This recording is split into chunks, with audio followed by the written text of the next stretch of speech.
And as we know, a lot of the revenue that Russia gets that it puts into building weapons and weapon systems to attack Ukraine comes from its oil revenues. So it's the two things combined, the economic measures and the weapons support to Ukraine that will result in significant pressure on Russia and help make Russia realize that they cannot win this war, that the United States and NATO allies in Europe are resolved to help Ukraine until there's an ending that is beneficial to Ukraine, that meets the aspirations of the Ukrainian people, not the ending that Putin wanted, which was a ceasefire where all of the terms are the terms that he is dictating.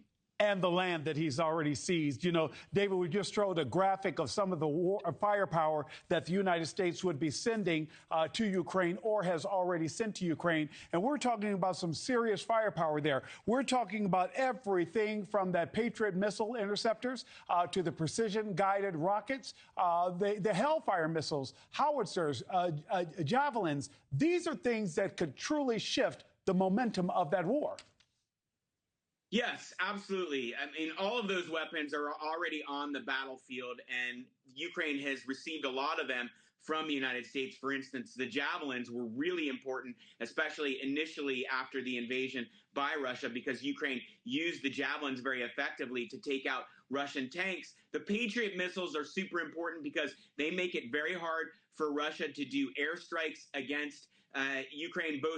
We knock down Russian missiles with Patriot missiles, and also it makes it hard for Russia to fly its aircraft over Ukraine when there are Patriot missiles that can take down aircraft as well. As howitzers are also super important.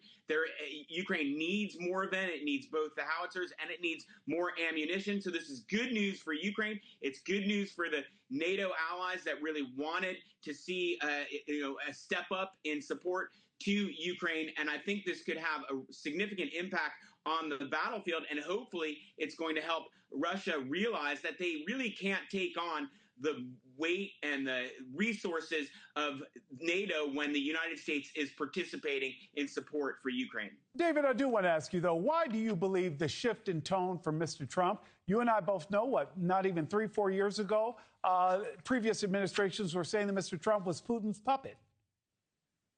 Well, President Trump explained that a little bit in the press avail today. He basically said that he talks to Putin all the time and that he has these great talks with Putin. And after he gets off the phone with Putin, he goes and talks to the First Lady Melania, and he says, I had a great conversation with Putin. And then Melania points out to him, yeah, but Russia just did more airstrikes, significant airstrikes on Ukraine. And so Trump was saying, I don't know if I can believe Putin anymore. Now, he's a bit slow to the uptake. I think most people realized 10 years ago that we couldn't take Putin for his word, but it seems like Trump is recognizing that now, and in particular because right after conversations he has with Putin that he thinks went well, Putin seems to do things that are out of character with what they discussed in the conversation.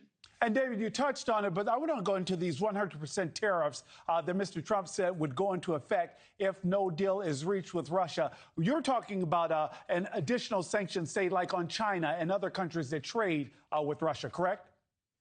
That's right. What the secondary sanctions would do is it would basically take what are U.S. sanctions and put those U.S. sanctions on countries and the companies of those countries.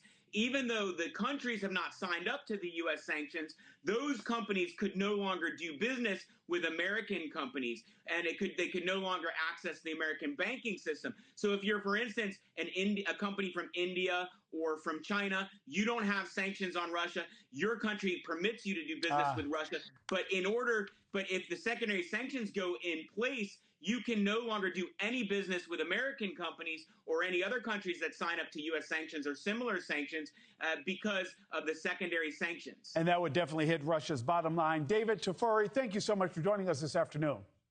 Thank you. President Trump standing by.